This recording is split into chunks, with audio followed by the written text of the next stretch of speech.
what we're going to start by doing now is we're going to talk about reading and reading cases.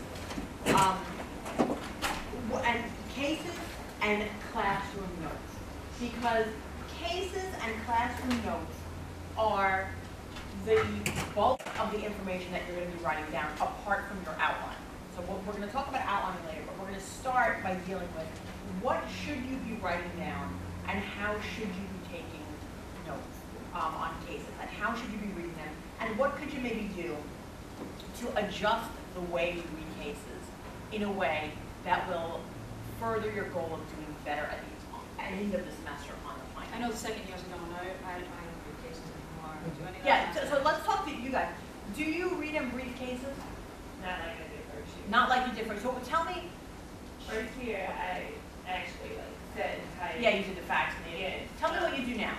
Now, I have 5 highlighters, each one for a different thing. No, don't do that. I do, and like if it's something, like if I'm highlighting the facts, like what my facts are orange, and then the facts that are really important, I underline them and keep going. Now let me ask you this, because that's a very common thing to do the 5-color outlining technique.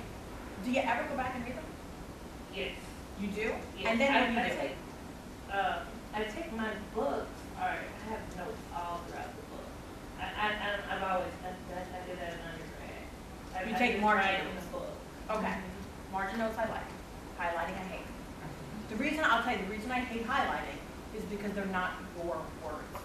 They're someone else's words. So if you highlight a line that you think is very important, it probably is very important. But then when you go back to read it, you have to translate it again from the textbook to your brain. You also have to remember that it's there. Yeah, I mean, first you have to open the book again, then you have to go back to the thing, then you have to reread it, and then you have to retranslate it into what you wanted it to say. So what I want you also to think, I want you guys to get in the right headspace. So now we're all friends. We all know where we're at. Okay, we're all here to streamline, right? Okay. What I want you guys to think about is April 30th. Okay. Do you know why? What's that date about? Yeah, is that what exams are? It's the end of classes, right? How far away is April 30th? That's about 8 weeks, right? Like this, it's 8 weeks.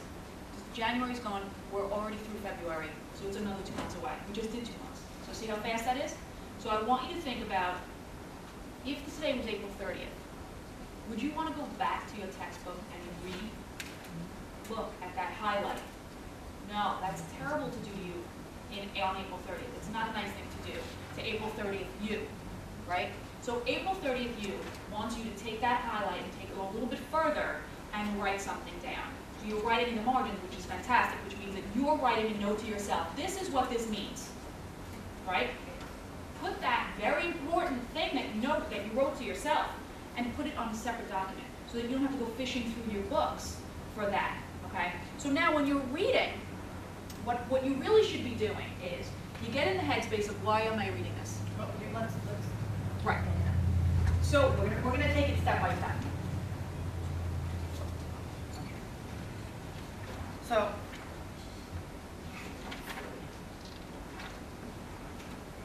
the first step. So look at step A in your handout. See on page 3? The first step is usually the step that no one does. So I want you guys to tell us if you've ever done this before when you read. Has anyone ever, before they read a case, stopped what they were doing, looked at the syllabus, or looked at the table of contents of the book to really crystallize where the case falls in within the overall context of the subject? Does anybody do that whenever they read a case? Good girl. I see some not. This semester. This semester. Yeah. What, and I can't remember yours. Okay, Sakara. Sakara, okay. Sakara, so how do you do that? Like, what's your process before you start reading the case? Well, it's not so much the syllabus. Sometimes I'll just look at the title of the chapter. The title of the chapter. Very good. Or depending on the casebook, I might read all the notes. Like if there's like 4 pages of notes and just 2 pages of the case, then I'll read the notes. The notes that follow the first, case. And then. Okay, good. Content. Good. How about you guys? See some? You guys do something like that? Yeah, I think like the table of contents. The table of contents. Okay, good. And does anybody ever go back to the notes that they took in class at the prior class session? You do sometimes. So that's good that you guys are, that's an important habit. Most people actually don't do that, so you guys must be kind of like real forward thinkers here about that. The first and most important probably thing to do about reading is to orient yourself about where you are. In the subject matter. In the subject matter. And in class. So understand that this case or this reading has a specific purpose in the puzzle of the class. So who said that I didn't understand the case? My friend over here from yesterday said, Manny, didn't understand anything about the subject until it was like November, and then I started to be able to put the pieces together. It's like putting a puzzle together, isn't it? You didn't have enough pieces in order to see where this was going.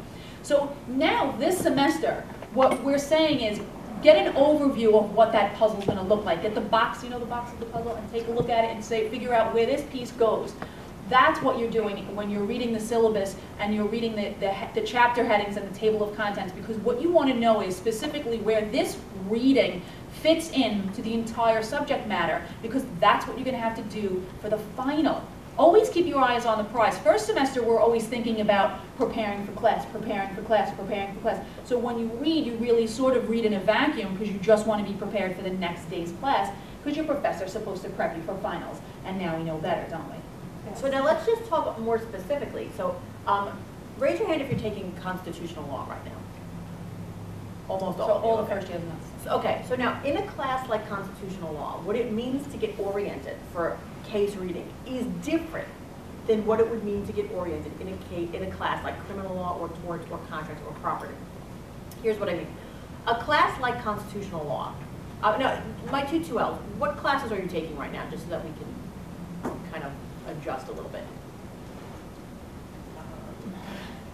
I have. You have no idea. I have no idea. I have international comparative institutions, comparative copyright law. I don't know. Another comparative class? Yes, Two comparative classes. Two comparative classes. Two comparative classes. I want to do international law if I want to do law. Are you taking any of the typical bar classes like evidence corporation? I have evidence and I have constitutional criminal procedure. Okay, and how about front row? I'm part-time, Okay, so I do civil procedure 2, property 2, 30 months. okay. So what I'm saying right now about constitutional law also applies to civil procedure and may apply to some of your international comparative classes, depending on how your professors cover them. In a class like con law, where you're reading like 30 cases, all of which are about the Commerce Clause, or all of which are about the Dormant Commerce Clause, where you're on the same topic for many, many weeks, it's a little bit easier to figure out what the case is going to be about because it's about the same thing that last class session was about, right? However, that doesn't mean that your orientation should stop there.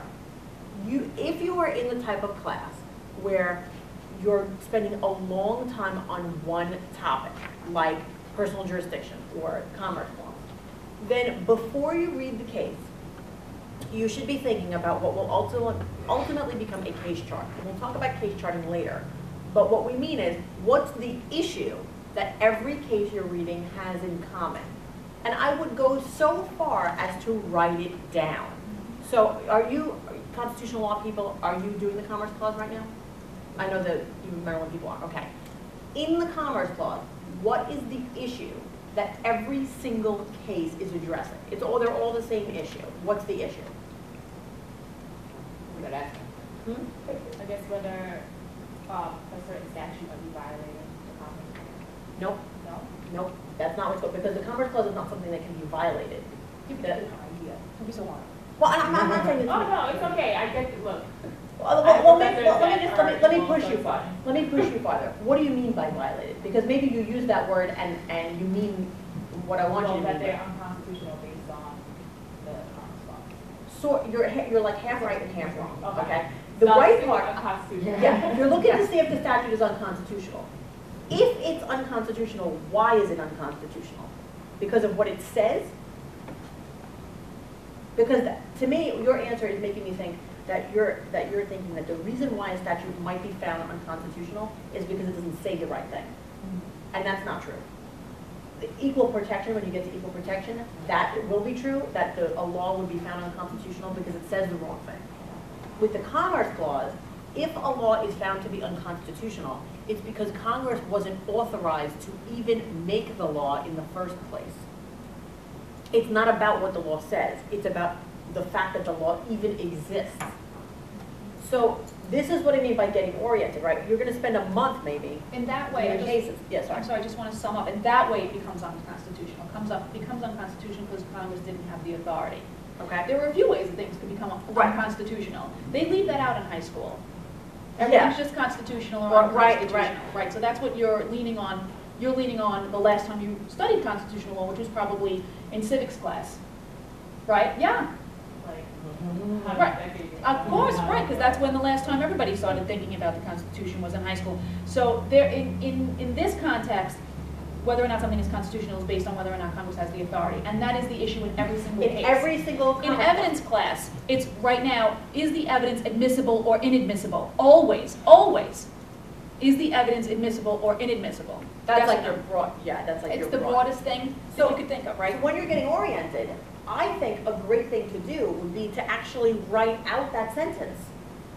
Is the law, was Congress authorized to make this act? And it has a yes or no answer, right?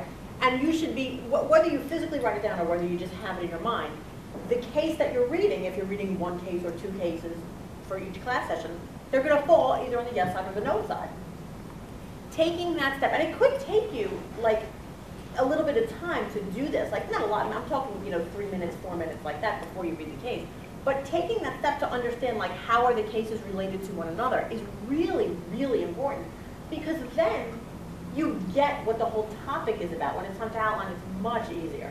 So when we say, how do I get oriented before I read a case? Yes, begin with your syllabus. Yes, begin with the table of contents. I even like looking at the subtopic headings. But then take that even a step further and try to put it in your own words, in your head. Definitely in your own words, yes. What am very I important. supposed to be learning about right now? So if you just use the subtopic, it's still, the subheading inside your textbook, it's still in someone else's words. Right, so put it in your own words. I would put it in, for the Commerce Clause, I would say, does Congress have a law? There you go. That's it. Now, with a class like civil procedure, constitutional law, the international classes, where you're spending the same, like many classes on the same topic, that really allows you to put some time into phrasing what is that issue that's going to carry from case to case and getting that really in your mind before you read. That's different than the way you're going to get oriented in other classes. A class like property, criminal law, evidence, contracts, torts, the classes where you're not reading 15 cases that are about the same exact issue. Like in a class like torts, every case is about a completely different thing. Not completely different, like you might be within the duty part of negligence, but one case is there to talk about industry custom, and then the next case is there to talk about learned hand, and they're not a bunch of cases about the exact same issue. So now you have yet another kind of way to get oriented. Now you have to really think of the framework of the entire subject. Like what is this doing? Where does this fit in? And a class that people really they struggle with that overall puzzle is definitely evidence, because every case has the issue, is it admissible, is it inadmissible? But like, where are you? Are you in relevance? Are you in competence? Are you in character evidence? Are you in habit? Like, where are you? And I think it's important to think about the framework. And that, if you have a hard time knowing the framework, that's an excellent place to use a study guide. Study guides are not great necessarily, except for ours, for teaching the subject, because sometimes they're actually hard to follow.